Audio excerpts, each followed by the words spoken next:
temas muy relacionados entre sí. Vamos a hablar en este punto entonces, para continuar, de lo que son las pruebas de regresión.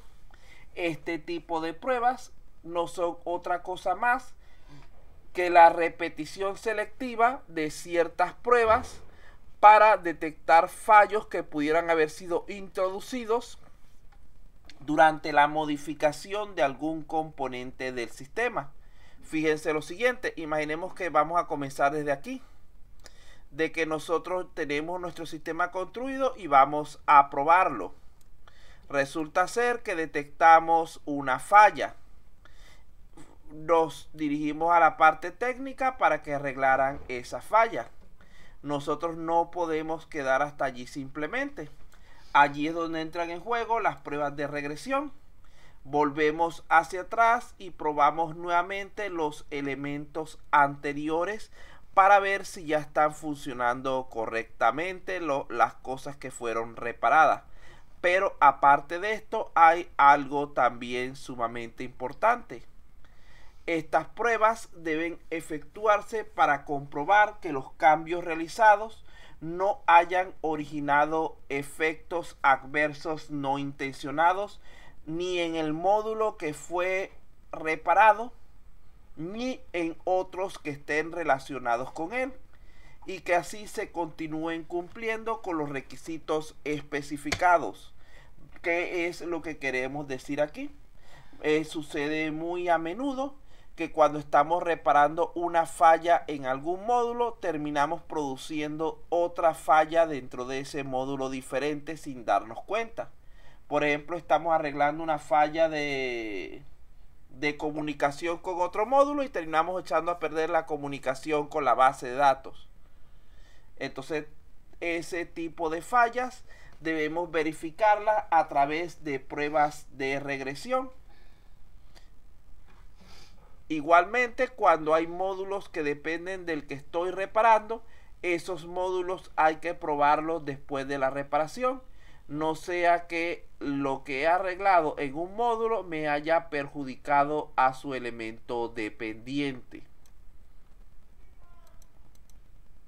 En las pruebas de regresión hay que, en primer lugar, probar íntegramente los módulos que se han cambiado, que se han reparado.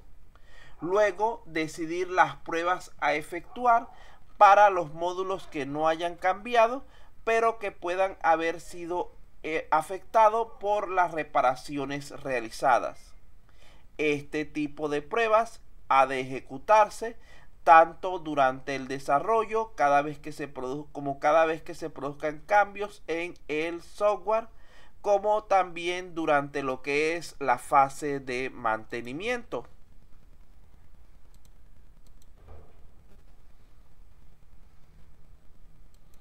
Tenemos por aquí otros tipos de pruebas que nos faltan. Serían las pruebas estadísticas y las pruebas de defectos. ¿A qué se refieren estas pruebas? Las pruebas estadísticas se usan mayormente para el análisis de requerimientos no funcionales, tales como el rendimiento, la fiabilidad, etc., ya que estas permiten mediante... Diga. Si va a preguntar algo, dígame.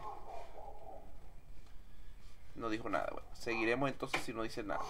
Ya que estas permiten, mediante el uso de diversas técnicas, aproximar los elementos cualitativos del sistema a valores de tipo cuantitativo que sirvan para su evaluación, tales como, por ejemplo, promedios y frecuencias.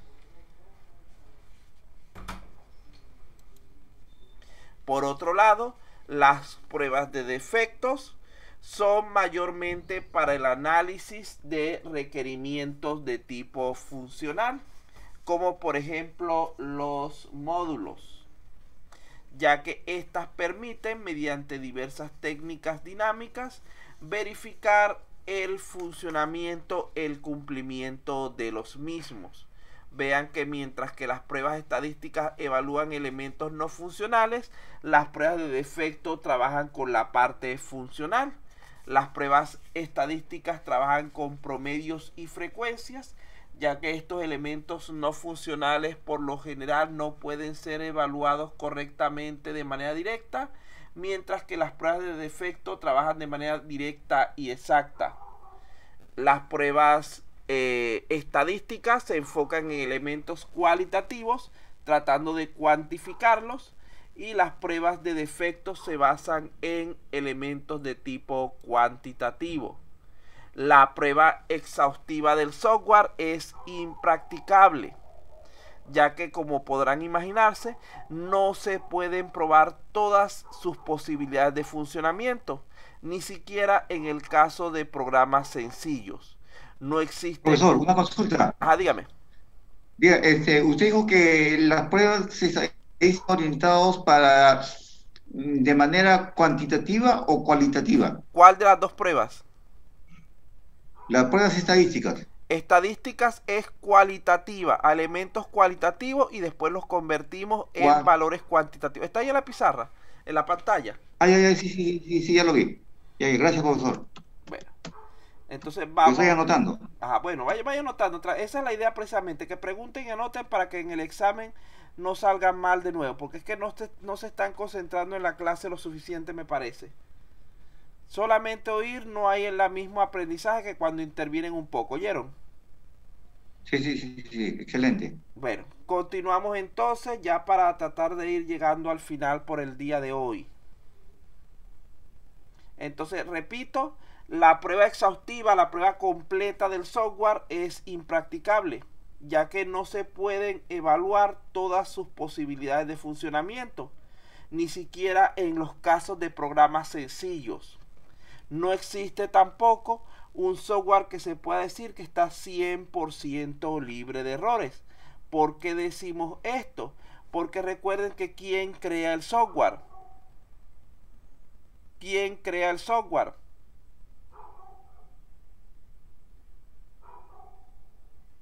El desarrollador. Ajá, el desarrollador es una persona, y no hay persona perfecta.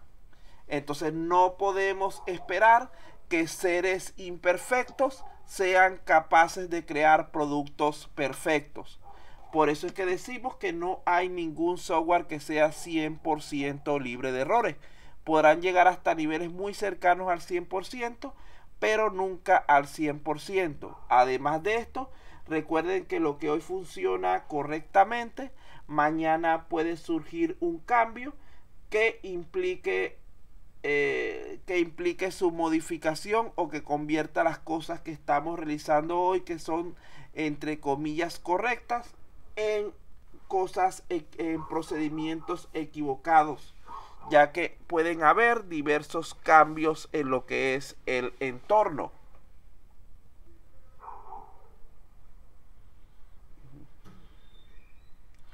Es necesario entonces planificar y diseñar adecuadamente las pruebas para poder detectar en todo momento el máximo número y variedad de defectos posibles con el mínimo consumo de tiempo y esfuerzo. Vamos a ver ahora algunas pequeñas recomendaciones en cuanto a lo que es el desarrollo, construcción de pruebas. En primer lugar, deben pensar que para poder realizar casos de pruebas exitosas hay varias consideraciones interesantes. Lo primero, cada caso de prueba debe definir el resultado de salida esperado, que se comparará con el que realmente se obtenga. Fíjense que si nosotros no tenemos un punto de comparación, un valor de referencia, realmente no vamos a poder validar correctamente si se cumplió con el objetivo de la prueba o no. Si por ejemplo nosotros vamos a probar la temperatura de una máquina, debemos conocer cuál es su valor correcto, o por lo menos cuál es su rango de tolerancia, para una vez hecha la prueba poder definir si realmente está cumpliendo con dicho parámetro de referencia o no. En segundo lugar, una recomendación interesante es que el programador debería evitar probar sus propias aplicaciones, ya que éste desea, bien sea consciente o inconscientemente, demostrar que ellas funcionan sin problemas.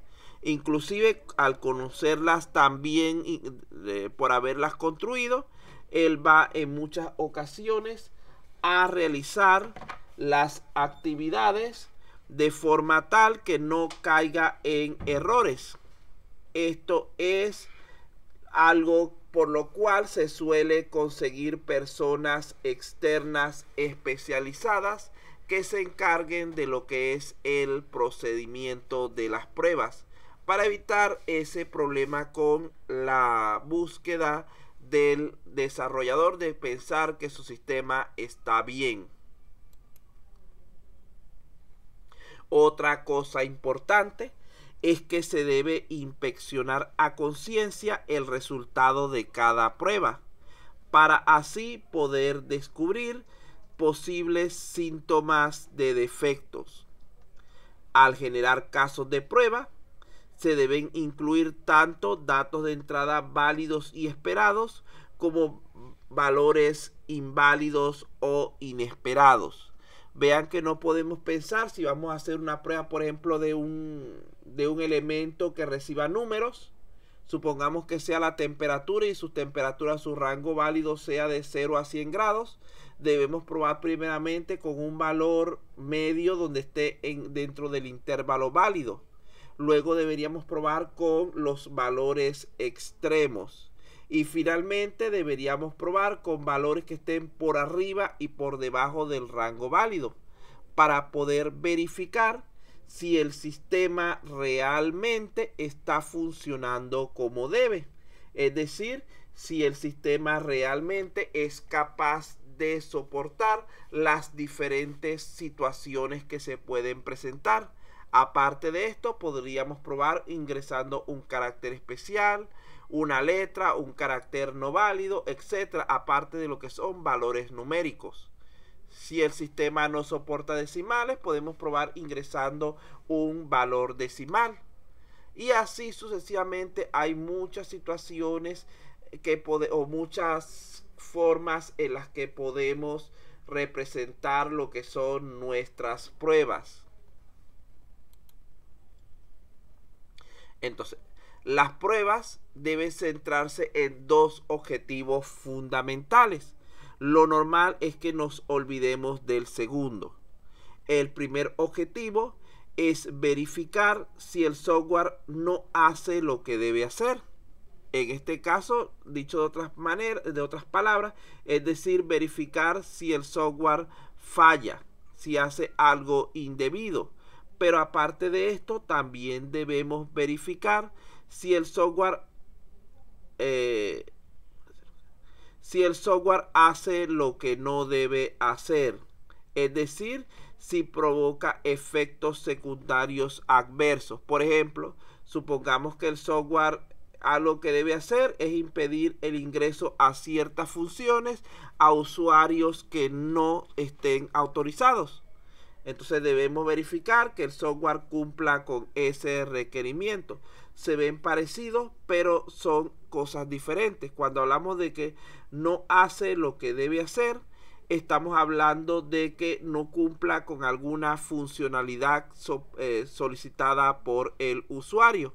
Cuando hablamos de que hace lo que no debe hacer, es que se produzca alguna falla dentro de lo que es su funcionamiento normal. No es una carencia, por ejemplo, no hace lo que debe hacer, es que se nos pidió, por ejemplo, que calculara el promedio y no calcula el promedio, porque se nos olvidó esa función.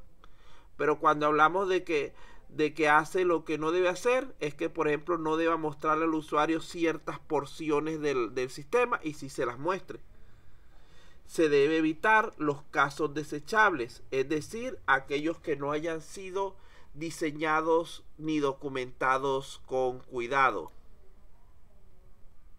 ya que suele ser necesario probar muchas veces el software, y por lo tanto hay que tener en claro desde el principio qué funciona bien y qué no, y hay que llevar un registro de esta información para no caer en la realización innecesaria de pruebas ya repetidas sin tener un punto de comparación. Tampoco deben hacerse planes de pruebas suponiendo que prácticamente no hay defectos en el programa y por lo tanto dedicando pocos recursos a las pruebas. Siempre hay la posibilidad de que existan defectos, tal como se dijo hace poco. Siempre recuerden que no hay un sistema 100% libre de fallas. Ya para terminar por el día de hoy, tenemos dando como abreboca para la siguiente clase. En la siguiente clase vamos a hablar de lo que es la construcción de casos de prueba. Simplemente voy a definirlo en este momento para darles la oportunidad a que puedan intervenir o hacer consultas respecto a lo que hemos hablado ya. Decimos que un caso de prueba es un conjunto de entradas, condiciones de ejecución y resultados esperados, desarrollados para evaluar un objeto en particular. Es decir, no es más que la descripción, la especificación de qué es lo que vamos a probar y cómo vamos a hacerlo. Ya hasta aquí sería nuestro contenido del día. Si tienen alguna duda o comentario, por favor aprovechen estos pocos minutos que quedan.